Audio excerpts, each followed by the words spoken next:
Now we're going to build a parallel circuit. We know that a parallel circuit is a circuit in which different loads are on separate branches. This allows charges to flow in more than one path. Now before we even start the parallel circuit, we know that the circuit, or any circuit, needs three basic components. That would be an energy source, we have a 6-volt energy source, and we also have a 1.5-volt energy source. You would need a load, and you would need wires. So those three components are going to help us make a parallel circuit. So minimum of 4 wires in order to put 2 loads on this circuit. I like to use the larger battery. The 6-volt gives you a much brighter bulb, so you'll be able to see that a little bit better. All right, so what you want to do is you want to hook your wires to the terminals on the top of your power source, to the top of your battery here. You're going to hook those first 2 wires to your first load on either side, and that'll make a simple series circuit, so a single loop with 1 load there. So that's how I usually start my parallel circuits, is by making a series first, and then off of that we can take our other 2 wires and hook them right onto your center bulb there. Sometimes it can be a little bit hard to get that clamp on there, but as long as you have metal on metal, a conductor on a conductor, the electrons will be able to flow through. So I start like that, and these wires are a little bit longer, and you're going to hook those 2 onto your last bulb. So if you lay it out, I don't have a lot of space here.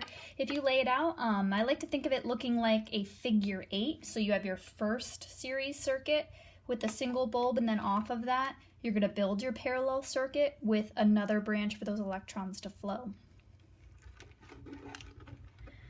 All right, so you can see that looks something like an 8 when you build your own. So at the station, practice a little bit. You can always add another branch on there and add a 3rd load on there and see what that looks like. So the 2 main things that you want to think about, if you watched the series video already, is what does the brightness look like as you add additional bulbs? So pretty easy to take this off of here. Take a look at the brightness of that bulb, and what happens as I add an additional load on that circuit? Do they dim at all? No, so that's one of the advantages of having a parallel circuit. Typically houses are wired with a parallel circuit. That way you can have as many loads as you want without dimming your light bulbs or your fan or your appliances or whatever's in that circuit. They're not going to lose any power or suffer at all as you add additional loads on that circuit.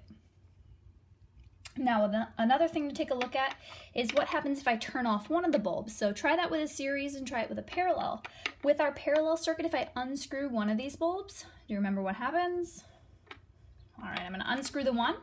And since there's multiple pathways for the electrons to travel, that other bulb still is able to get a current flowing through it, which keeps that bulb lit. So there's still one complete pathway there.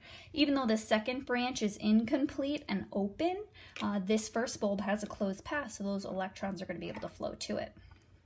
So that's the advantage. The second advantage to using a parallel circuit is that you can have one device on, one device off, or appliance, and you don't have to have everything on or everything off. So let's try the other one just to see what happens. Same thing. The electrons still have a closed path and they're able to get out to this bulb over here, even though there's an open path on the first branch. So either way, you can have one appliance on, one appliance off. So there's your advantages of having a parallel circuit. So play with that at your station. Try maybe a couple more branches, test it out, see what happens, maybe add a switch in there. But that's your parallel circuit.